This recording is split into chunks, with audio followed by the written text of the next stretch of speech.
Here's the new blade connectors. So you can see that the connector system, or the luminaire on the right hand side, shows the older connectors, and the part that you can see now shows the new connectors, which is like a block.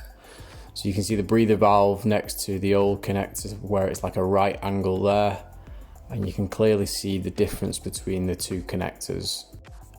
With this new system, we have one single point of entry into the luminaire instead of a point on each end, so an in and an out as we saw it on the previous version. With this new system, the cable now runs along the back of the luminaire.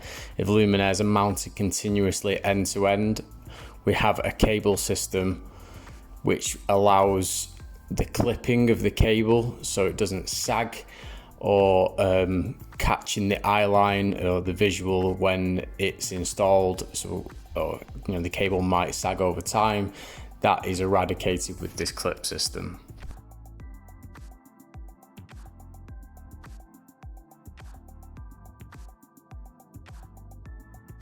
You will see from the end view that the new connector block does not interfere with how the luminaire sits when mounted on the standard wall brackets or any blade wall brackets.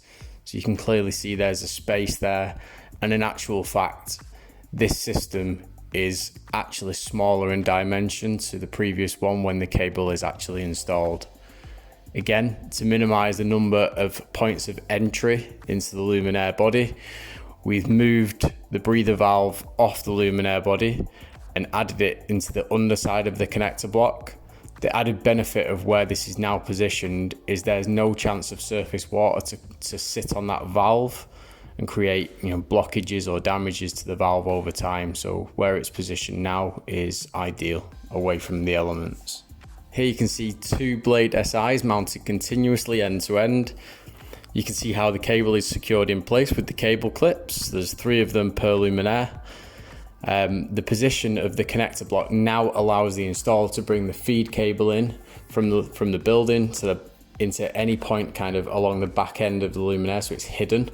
This was difficult on the previous connector system of the blade, where with the way that the cable or the actual entry was positioned, it could sometimes be a little bit difficult to maybe hide that access point from the building.